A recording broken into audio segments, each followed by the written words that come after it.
রাধে রাধে। আজকে এই যে রাধে রাধে, রাধে রাধে আসলে কেন বলবেন? রাধে রাধে বললে আসলে কি হয়? রাধে রাধে ভগবান শ্রীকৃষ্ণের যে প্রেয়সী ছিল সে হচ্ছে রাধে রাধে, রাধা রানী। তো রাধা রানীরই আরেকটা ছন্দের মধ্যে যদি বলা হয় রাধে রাধে।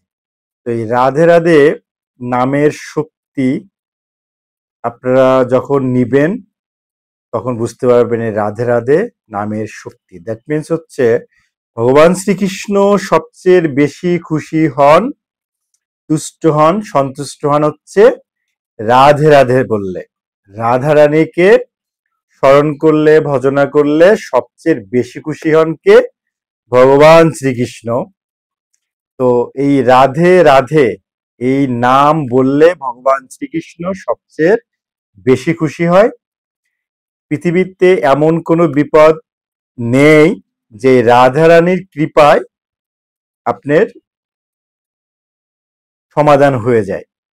যদি রাধারানীর প্রতি বিশ্বাস থাকে, সবসময় আপনি রাধারানীর কথা চিন্তা করেন আর রাধে রাধে বলেন, দেখবেন আপনার যে কোনো মুহূর্তে যে কোনো ধরনের বিপদটি খুব সহজেই সহজ হয়ে গেছে। হ্যাঁ, তাই বৃন্দাবনে বিশেষ করে দেখবেন সবাই রাধে রাধে বলে। সবাই কথা বলার পরে কারোর সঙ্গে দেখা হলে রাধে রাধে বলে। ভগবান শ্রীকৃষ্ণ সবচেয়ে প্রিয় হলো রাধারানী।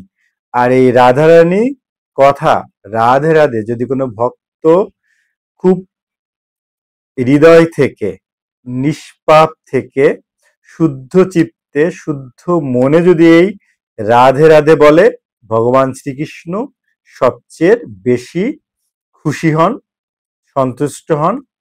তাই আমাদের সবার উচিত এই রাধে রাধে বলে।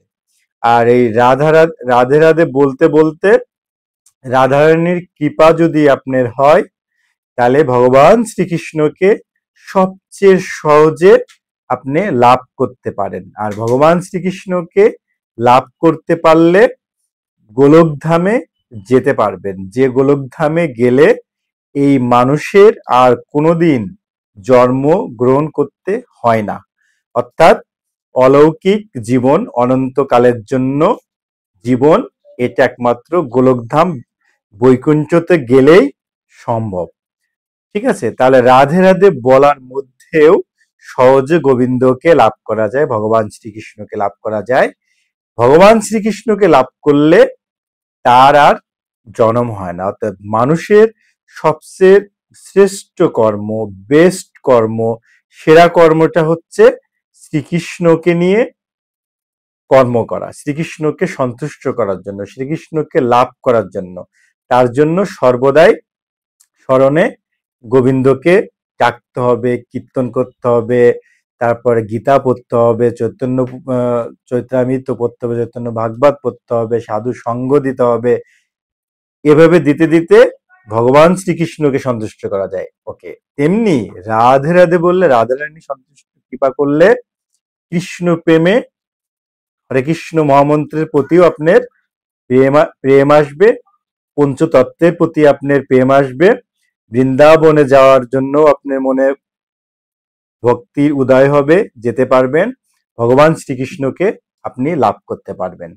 কেননা এই হরে কৃষ্ণ কৃষ্ণ কৃষ্ণ হরে হরে, হরে রাম রাম রাম হরে হরে, চৈতন্য মহাপ্রভু ভগবান শ্রীকৃষ্ণ উনি রাধার তিনটি ভাবকে নিজের অঙ্গে ধারণ করে এই হরে কৃষ্ণ নাম বিলিয়ে গিয়েছিলেন। তাহলে দেখেন, রাধার কারণেই এই হরে কৃষ্ণ মহামন্ত্র নাম।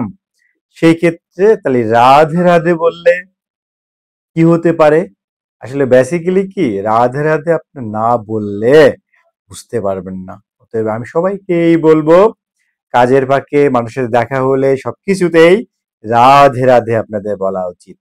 তো আমার সঙ্গে বলুন, হরে কৃষ্ণ কৃষ্ণ কৃষ্ণ হরে হরে, হরে রাম রাম রাম হরে হরে, রাধে রাধে।